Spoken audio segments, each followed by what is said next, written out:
Malaysia. തെക്ക് കിഴക്കൻ ഏഷ്യയിൽ സ്ഥിതി ചെയ്യുന്ന മലേഷ്യയുടെ കഥ വളരെ വൈവിധ്യം നിറഞ്ഞതാണ്. ഒരു മുസ്ലിം രാജ്യമാണെങ്കിൽ പോലും ചൈനീസ്, ഇന്ത്യൻ, തദ്ദേശീയ സംസ്കാരങ്ങളിൽ നിന്നുള്ള സ്വാധീനങ്ങൾ മലേഷ്യയുടെ സമ്പന്നമായ സാംസ്കാരികതയിൽ ഉൾപ്പെടുന്നു.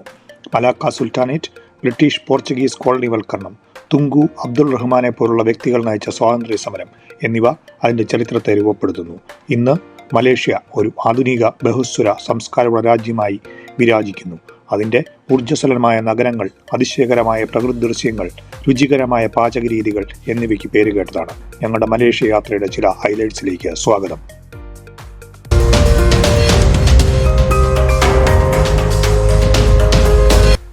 ഞങ്ങളുടെ മലേഷ്യ യാത്രയിൽ ഫൗസിയായിരുന്നു ഞങ്ങളോടൊപ്പം ഉണ്ടായിരുന്നത്. ടൂർ ഗൈഡും സുഹൃത്തും എല്ലാമായിട്ട്. Thank you Fauzi, thank you very much.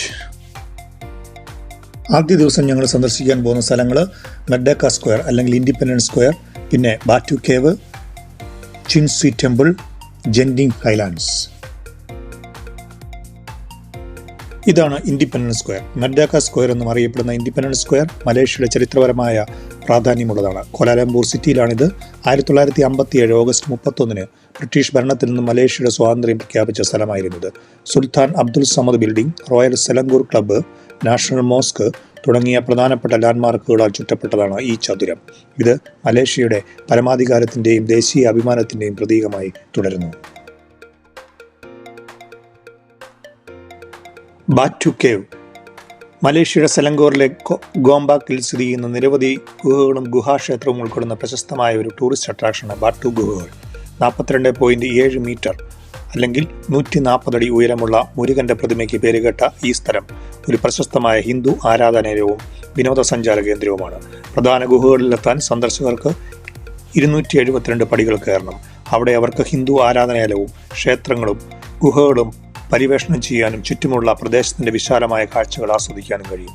ലോകമെമ്പാടുമുള്ള തമിഴ് ഹിന്ദുക്കൾ ആഘോഷിക്കുന്ന വാർഷിക തൈപ്പൂസം ഉത്സവമാണ് ഇവിടുത്തെ ഏറ്റവും വലിയ പ്രത്യേകത.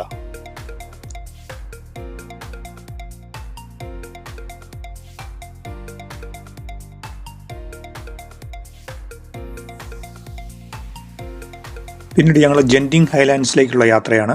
അങ്ങോട്ട് പോകുന്ന വഴിക്ക് ചിൻ സ്വി ടെമ്പിളും കൂടെ വിസിറ്റ് ചെയ്ത് പോകാൻ ഉദ്ദേശിക്കുന്നു. അപ്പോഴേക്ക് ഞങ്ങൾ സ്കൈ കേബിൾ കാർ വഴിയാണ് പോകുന്നത്. റോഡ് മാർഗം നമുക്ക് പോകാം, പക്ഷേ അവിടുത്തെ ഒരു ടൂറിസ്റ്റ് അട്രാക്ഷനാണത്. സ്കൈ കേബിൾ കാർ ഉപയോഗിച്ചുള്ള യാത്ര.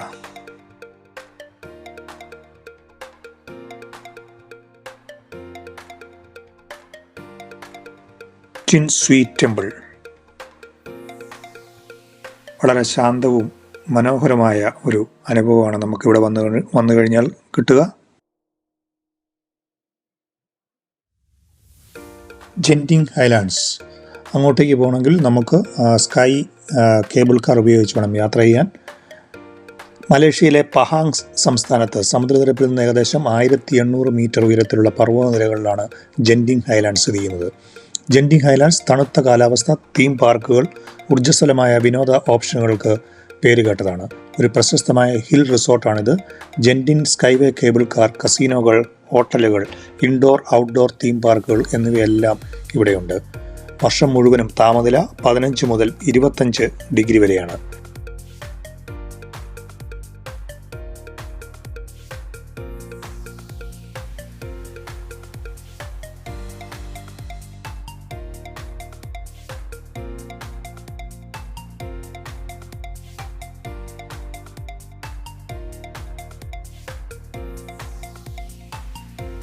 പിന്നെ ഞങ്ങൾ രണ്ടാമത്തെ ദിവസം 3 ലാൻഡ്മാർക്കുകളിലേക്കാണ് ഞങ്ങൾ പോകുന്നത്. ഒന്ന് KL ടവർ, ട്വിൻ ടവർ, പിന്നെ നാഷണൽ മോസ്ക്. ഇതൊരു ടെലികമ്മ്യൂണിക്കേഷൻ ടവറാണ്. ലോകത്തിലെ ഏറ്റവും ഉയരം കൂടിയ ടെലികമ്മ്യൂണിക്കേഷൻ ടവറാണിത്. 421 മീറ്ററാണ് ഇതിൻ്റെ ഉയരം. ഇത് സ്കൈ ഡെക്ക് എന്ന് പറയും. സ്കൈ ഡെക്ക് എന്ന് പറഞ്ഞു കഴിഞ്ഞാൽ നമുക്കിവിടെ വന്നു കഴിഞ്ഞാൽ കോലാലംപൂർ സിറ്റിയിലെ ഒരു പനോരമിക് വ്യൂ നമുക്ക് കാണാൻ സാധിക്കും. അതൊരു പ്രത്യേക അനുഭവം തന്നെയാണ് കേട്ടോ, സ്കൈ ഡെക്കിൽ നിന്നുള്ള കാഴ്ചകൾ. ഇത് സ്കൈ ബോക്സ്. സ്കൈ ബോക്സ് എന്ന് പറയുന്നത് ഒരു ഗ്ലാസ് ത്രൂ ഒരു ഫ്ലോറാണിത്. നമുക്കിവിടെ താഴേക്ക് നോക്കി കഴിയുമ്പോൾ ഒരു പ്രത്യേക അനുഭവമാണ് ഇവിടെ ഉണ്ടാകുന്നത്. ഒരു ചെറിയ പേടിയൊക്കെ ഉണ്ടാവും. അതും സഞ്ചാരികൾ എൻജോയ് ചെയ്യുന്ന ഒരു സ്ഥലമാണ് സ്കൈ ഡെക്കും സ്കൈ ബോക്സും. ഞങ്ങൾ KL ടവറിൽ കൂടെ ഇങ്ങനെ അതിൻ്റെ സ്കൈ ഡെക്ക് കൂടെ നടന്ന് വരികയാണ്. അപ്പോൾ ഇതാണ് മെർഡേക്ക ടവർ എന്ന് പറയുന്നത്. മെർഡേക്ക ടവർ എന്ന് പറഞ്ഞു കഴിഞ്ഞാൽ തന്നെ ഇൻഡിപെൻഡൻ്റ് എന്നുള്ളതാണ് അർത്ഥം. മെർഡേക്ക ടവർ ഇത് മലേഷ്യയുടെ അല്ലെങ്കിൽ കോലാലംപൂർ സിറ്റിയുടെ ഒരു അഭിമാനമായ ഒരു ലാൻഡ്മാർക്കാണ്. 679 മീറ്ററാണ് ഇതിൻ്റെ ഉയരം. ബുർജ് ഖലീഫ കഴിഞ്ഞു കഴിഞ്ഞാൽ രണ്ടാമത്തെ ഉയരം കൂടിയ കെട്ടിടമെന്ന ഒരു പദവി ഇതിനുണ്ട്. അപ്പോൾ ഇതൊക്കെയാണ് KL ടവറും അതിനോടനുബന്ധിച്ചുള്ള ചില വിശേഷങ്ങളും. ഓക്കെ, പെട്രോണസ് ടവറുകൾ മലേഷ്യയിലെ കോലാലംപൂർ സ്ഥിതി ചെയ്യുന്ന ഒരു വാസ്തുവിദ്യാ നാഴികക്കല്ലാണ്. ഗോപുരങ്ങൾ 451.9 മീറ്റർ ഉയരത്തിൽ നിലകൊള്ളുന്നു. ലോകത്തിലെ ഏറ്റവും ഉയരം കൂടിയ ടിൻ ടവറാണിത്. ഓരോ ഗോപുരത്തിനും 88 നിലകളുണ്ട്. ഇതിൻ്റെ ഫ്ലോർ പ്ലാൻ എന്ന് പറയുന്നത് 8 പോയിൻ്റുള്ള നക്ഷത്രത്തെ അടിസ്ഥാനമാക്കിയിട്ടുള്ളതാണ്. ഇത് ഇസ്ലാമിക് കലയിലെ ഒരു പൊതുരൂപമാണ്. പിന്നെ ഷോപ്പിംഗ് മോളുകൾ, ഓഫീസുകൾ ഇതൊക്കെയാണ് ഇതിൻ്റെ അകത്ത് പ്രവർത്തിക്കുന്നത്.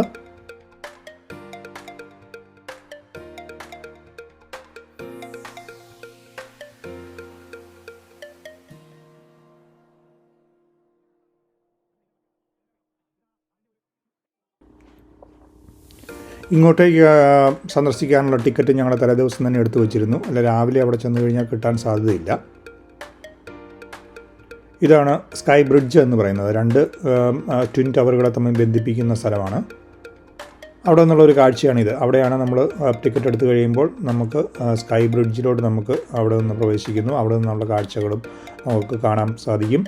43ാമത്തെ നിലയാണത്. പിന്നീട് നമ്മൾ പോകുന്നത് 83ാമത്തെ നിലയിലോട്ടാണ്. അതായത് ഒബ്സർവേഷൻ ടവർ എന്ന് പറയും.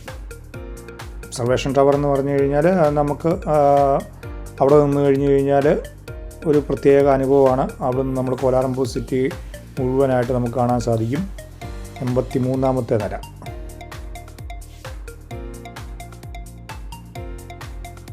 ഒരു പ്രത്യേക അനുഭവം തന്നെയാണ് ഇവിടെ നിന്നുള്ള കോലാലംപൂർ സിറ്റിയിലേക്കുള്ള നമ്മുടെ കാഴ്ചകൾ. ഇതൊക്കെയാണ് ട്വിൻ ടവറിലെ വിശേഷങ്ങൾ. ഇതിനെക്കുറിച്ച് വിശദമായിട്ട് എൻ്റെ യൂട്യൂബിൽ തന്നെ ഒരു വീഡിയോ ഉണ്ട്. അപ്പോൾ നിങ്ങൾ കൂടുതൽ ട്വിൻ ടവറിനെ കുറിച്ച് കൂടുതൽ മനസ്സിലാവും. ഓക്കെ, പിന്നീട് ഞങ്ങൾ പോയത് നാഷണൽ മോണുമെൻ്റ് ആണ്. നാഷണൽ മോണുമെൻറ്റിനെ കുറിച്ചും വിശദമായിട്ടൊരു വീഡിയോ ഞാൻ ചെയ്തിട്ടുണ്ട്. അതും സഞ്ചാരികളൊക്കെ വന്ന് സന്ദർശിക്കുന്ന സ്ഥലമാണ് നാഷണൽ മോണുമെൻ്റ് എന്ന് പറയുന്നത്.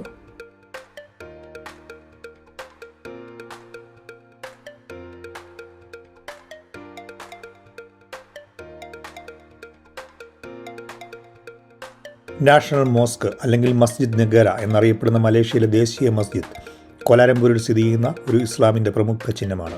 1965 പൂർത്തീകരിച്ച ഈ പള്ളി രൂപകൽപ്പന ചെയ്തത് മലേഷ്യൻ വാസ്തുശില്പികളുടെ ഒരു സംഘമാണ്. 73 മീറ്റർ ഉയരമുള്ള മിന്നാരവും 16 പോയിന്റുകളാലുള്ള പ്രത്യേക നക്ഷത്രാകൃതിയിലുള്ള പ്രധാന മേൽക്കൂരയും ഉൾക്കൊള്ളുന്ന ഈ നിർമ്മിതി ആധുനിക വാസ്തുവിദ്യാ ശൈലിയിൽ നിന്ന് വേറിട്ട് നിൽക്കുന്നു. ഇത് മലേഷ്യയിലെ 13 സംസ്ഥാനങ്ങളെയും ഇസ്ലാമിൻ്റെ 5 തൂണുകളെയും പ്രതിനിധീകരിക്കുന്നു. ഇങ്ങോട്ട് വരുമ്പോൾ നമ്മൾ ഇവിടുത്തെ ഡ്രസ് കോഡ് വളരെ നിർബന്ധമായും ധരിക്കേണ്ടതുണ്ട്.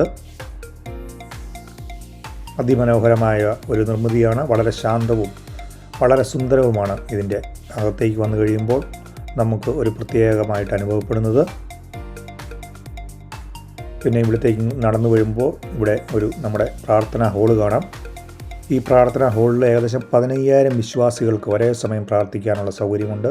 പിന്നെ ഇതിൻ്റെ പ്രത്യേകത എന്ന് പറഞ്ഞു കഴിഞ്ഞാൽ അതിഗംഭീരമായ ഒരു ഡോമാണ്. ഇതൊക്കെയാണ് നാഷണൽ മോസ്കിൻ്റെ വിശേഷങ്ങൾ. പുത്രജയ, പിങ്ക് മോസ്ക്, മലാക്ക എന്നിവിടങ്ങളിലേക്കാണ് ഞങ്ങളുടെ അടുത്ത യാത്ര. പുത്രജയ ഒരു ഫെഡറൽ അഡ്മിനിസ്ട്രേറ്റീവ് കേന്ദ്രമായി പ്രവർത്തിക്കുന്ന മലേഷ്യയിലെ ഒരു ആസൂത്രിത നഗരമാണ് പുത്രജയ. 1965 ഔദ്യോഗികമായി സ്ഥാപിതമായ പുത്രജയ കോലാലംപൂരിലെ തിരക്ക് കുറയ്ക്കുന്നതിനും രാജ്യത്തെ സർക്കാർ ഭരണം കേന്ദ്രീകരിക്കുന്നതിനുമായി വികസിപ്പിച്ചെടുത്തു. കോലാലംപൂരിൽ നിന്ന് ഏകദേശം 25 കിലോമീറ്റർ മാറി തെക്ക് കിഴക്കായിട്ടാണ് ഈ സിറ്റി. മലേഷ്യയുടെ ആദ്യ പ്രധാനമന്ത്രി തുങ്കു അബ്ദുൾ റഹ്മാൻ പുത്ര അൽ ഹാജിൻ്റെ പേരിലാണ് ഈ നഗരത്തിന് പുത്രജയ എന്ന പേര് നൽകിയിരിക്കുന്നത്. ആധുനിക നഗരസങ്കല്പത്തിൽ രൂപകൽപ്പന ചെയ്ത പുത്രജയ മനുഷ്യനിർമ്മിത തടാകത്താൽ ചുറ്റപ്പെട്ട് കിടക്കുന്നു. പ്രധാന ലാൻഡ്മാർക്കുകൾ പുത്രജയ മസ്ജിദ്, പ്രധാനമന്ത്രിയുടെ ഓഫീസ്, പുത്രജയ ഇൻ്റർനാഷണൽ കൺവെൻഷൻ സെൻറ്റർ എന്നിവയൊക്കെയാണ് ഇവിടെ ഉള്ളത്.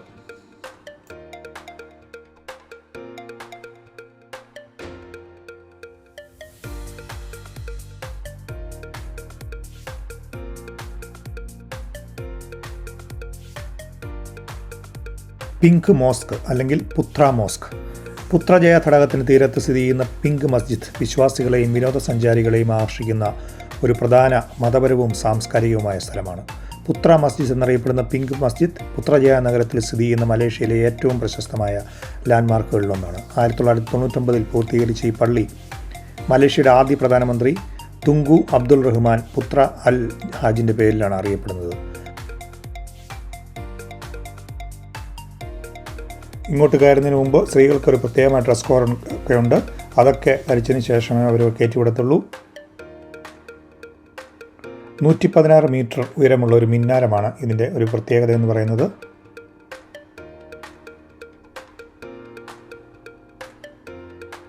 മിഡിൽ ഈസ്റ്റേൺ വാസ്തുവിദ്യാ ശൈലികളുടെ ഒരു മിശ്രിതമാണ് ഈ മസ്ജിദ്. ഇതിൻ്റെ പ്രധാന പ്രാർത്ഥനാ ഹാളിൽ 15,000 വിശ്വാസികൾക്ക് ഒരേ സമയത്ത് പ്രാർത്ഥിക്കാൻ കഴിയും. പുത്ര മസ്ജിദ് അതിൻ്റെ പിങ്ക് താഴികക്കുടത്തിന് പേര് കേട്ടതാണ്. പിന്നീടുള്ള ഞങ്ങളുടെ യാത്ര മലേഷ്യയുടെ അതിപുരാതനമായ ഒരു നഗരങ്ങളിലൊന്നായ മലാക്കയിലേക്കാണ്. മലാക്കായി ഞങ്ങൾ ഇന്ന് വന്നിരിക്കുകയാണ്. മലാക്ക. അപ്പോൾ ഞങ്ങളോട് ഫൗസിയുണ്ട്. ഫൗസിയാണ് ഞങ്ങളെ ഇവിടെ കാണിക്കാൻ വേണ്ടി കൊണ്ടുവന്നത്. മലാക്ക സമ്പന്നമായ സാംസ്കാരിക പൈതൃകത്തിനും തന്ത്രപ്രധാനമായ സമുദ്ര സംസ്ഥാനത്തിനും പേരുകേട്ട മലേഷ്യയിലെ ഒരു ചരിത്രപ്രധാനമായ സ്ഥലമാണ് മലാക്ക. നൂറ്റാണ്ടുകൾക്ക് മുമ്പ് തന്നെ അഭിവൃദ്ധി പ്രാപിച്ച ഒരു വ്യാപാര കേന്ദ്രമായിരുന്ന ഇത് ഇപ്പോൾ ഒരു യുനെസ്കോയുടെ ലോക പൈതൃക സൈറ്റിൽ ഉൾപ്പെടുന്നു. ചരിത്രത്തിൽ അതിൻ്റെ പ്രാധാന്യവും മലയ, ചൈനീസ്, ഇന്ത്യൻ, യൂറോപ്യൻ സ്വാധീനങ്ങൾ ഉൾപ്പെട്ടിട്ടുള്ള വിവിധ സംസ്കാരങ്ങളുടെ ഒരു സംഗമഭൂമിയാണിത്. ഇത് വിനോദസഞ്ചാരികൾക്കും ചരിത്രപ്രേമികൾക്കും ഒരുപോലെ ആകർഷകമായ സ്ഥലമാക്കി മാറ്റുന്നു. ജോങ്കർ സ്ട്രീറ്റ്, ഇതാണ് ജോങ്കർ സ്ട്രീറ്റ്. ജോങ്കർ സ്ട്രീറ്റ് എന്ന് പറഞ്ഞു കഴിഞ്ഞാൽ വളരെ വ്യത്യസ്തമായ അനുഭവമാണ് നമുക്ക് ഇവിടെ നിന്ന് ഉണ്ടാകുന്നത്. പലതരത്തിലുള്ള ഫുഡ് സ്റ്റോളുകൾ, പിന്നെ കരകൗശല വസ്തുക്കൾ, ഇതെല്ലാം നമുക്കിവിടെ മേടിക്കാൻ കിട്ടും. ഇതാണ് പ്രശസ്തമായ റെഡ് സ്ക്വയർ. ഇവിടുത്തെ ഒരു പ്രത്യേകത എന്ന് പറഞ്ഞു കഴിഞ്ഞാൽ 17-ാം നൂറ്റാണ്ടിൽ സ്ഥാപിച്ച ഒരു പള്ളിയുണ്ട്. അവിടെ നമുക്ക് പ്രവേശനമൊക്കെ ഉണ്ട്. പക്ഷേ ഇന്ന് തിങ്കളാഴ്ച ആയതുകൊണ്ട് ഞങ്ങൾക്ക് ഇവിടെ പല സ്ഥലത്തും പ്രവേശനം ഉണ്ടായിരുന്നില്ല. ഇതപ്പോൾ അടച്ചിട്ടേക്കുമായിരുന്നു. റെഡ് സ്ക്വയർ എന്ന് പറഞ്ഞു കഴിഞ്ഞാൽ എപ്പോഴും സഞ്ചാരികളുടെ ഒരു പ്രധാനപ്പെട്ട സ്ഥലമാണ്. നമുക്ക് പുറകോട്ട്, അതായത് കാലം ഒത്തിരി പുറകോട്ട് നമുക്ക് സഞ്ചരിച്ച് നമുക്ക് ഏതോ ഒരു പഴയ സ്ഥലത്ത് നിൽക്കുന്നതായിട്ടുള്ള ഒരു അനുഭവമാണ് ഇവിടെ ഉണ്ടാകുന്നത്. അങ്ങനെ തന്നെയാണ് അവർ ക്രമീകരിച്ചിരിക്കുന്നത്. അത്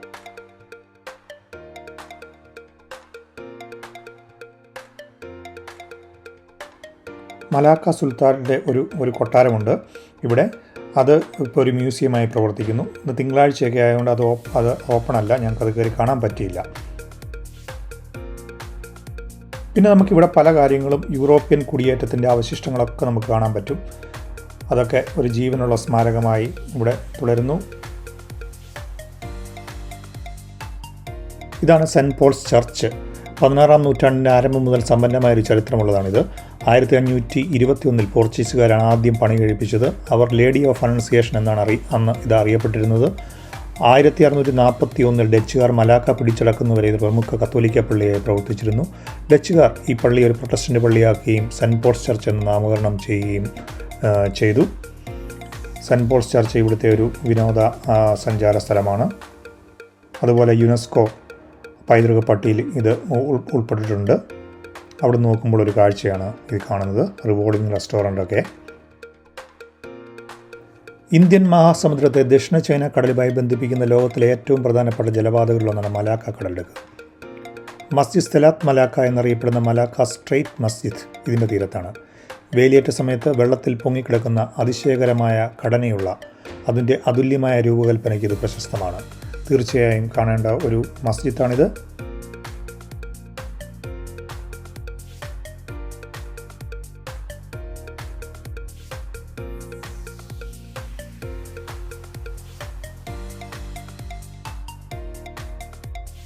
അപ്പോൾ മലേഷ്യൻ എയർപോർട്ടാണ്. അപ്പോൾ ഞങ്ങൾ അവിടെ വന്നിട്ട് അപ്പോൾ പോകാൻ തയ്യാറെടുത്തു. എല്ലാം റെഡിയായി പാക്കേജൊക്കെ ആയിട്ട് വന്നു. അപ്പോൾ ഞങ്ങൾ കയറാൻ പോവാണ്. Okay, see you guys.